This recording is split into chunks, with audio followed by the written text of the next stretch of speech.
చిన్న సమస్య పెద్ద చికాకు. ఎసిడిటీకి ఈ 4 పదాలు అతికినట్లుగా సరిపోతాయి.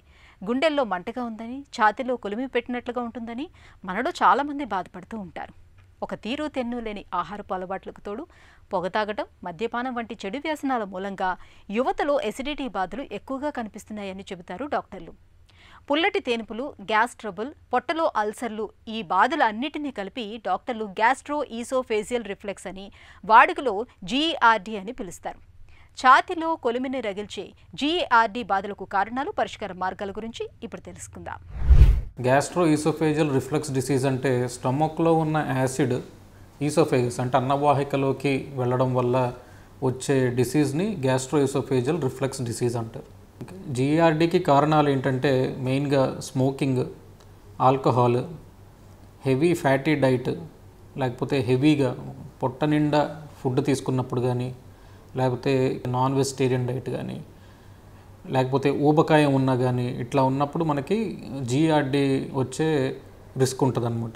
మెజారిటీ ఆఫ్ ద పేషెంట్స్ని మనం మెడిసిన్స్తోనే మేనేజ్ చేస్తాము. కామన్గా వాడే మెడిసిన్స్ పీపీఐ అంటారు, ప్రోటాన్ పంప్ ఇన్హిబిటర్స్.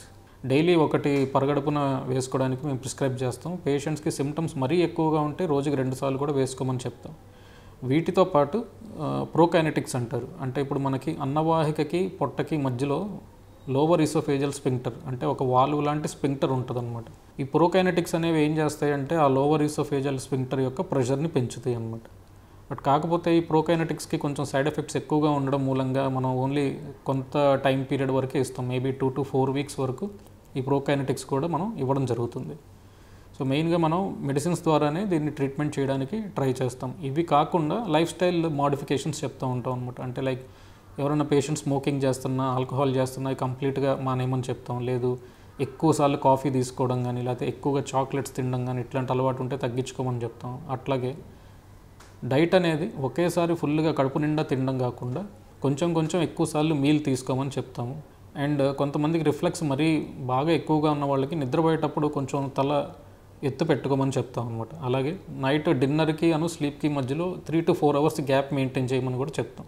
ఇప్పుడు ఇవన్నీ ఫాలో అయిన తర్వాత కూడా అంటే మందులు వాడుతున్నా కానీ పేషెంట్స్కి మనకి సిమ్టమ్స్ అనేవి తగ్గట్లేదు అంటే అలాంటి పేషెంట్స్ని సర్జరీకి తీసుకోవడం జరుగుతుంది. సర్జరీలో మెయిన్గా ప్రిన్సిపల్ ఏంటంటే ఏదైతే మనకి అన్నవాహికకి పొట్టకి మధ్యలో స్పింక్టర్ ఏదైతే ఉందో అది వదులుగా ఉండడం వల్ల రిఫ్లెక్స్ వస్తుంది. కాబట్టి సర్జరీలో ఏం చేస్తారంటే ఈ స్పింక్టర్ని కొంచెం టైట్ చేస్తారు, ఫండోప్లైకేషన్ అంటారు అనమాట. సో సర్జరీ ద్వారా ఫండోప్లైకేషన్ సర్జరీకి పంపిస్తాం అనమాట.